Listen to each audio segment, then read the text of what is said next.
Allah deyir sənə sərin su içizdirir var, sərin su. Və sərin su içirsiniz hal-hazırda. Yəni bu haqda qiyamət günü sorğu-sual olunacaqsınız. Vallahi billahi. Bu Allahın nemətidir. İbn Abbas deyir ki, sərin suya görə belə bir sorğu-sual olunacaq.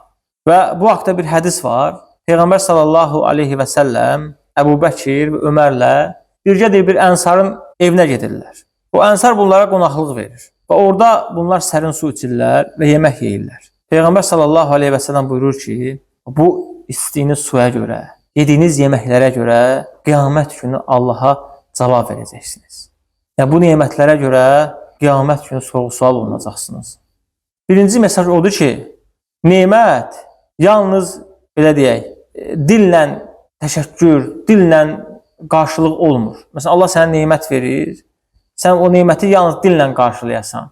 Allahım sənə həmd olsun, mənə ruzu verdin. Allahım sənə həmd olsun, mənə sağlamlıq verdin.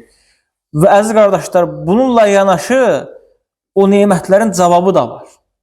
Allah verdiyi sənə neməti onun yolunda xərcləməlisən. Sənə sağlamlıq verib, sağlamlığı Allah yolunda sərf et. Sənə mal-mülk verib, o mal-mülkü Allah yolunda sərf et. Yəni verdiyi nemətlərin qarşısında bir cavab hazırla. Çünki Allah Azza və Cəllə buyurur ki, biz qiyamət günü qullarımıza verdiyimiz hər nemət barəsində sorğu-sual edəcəyik.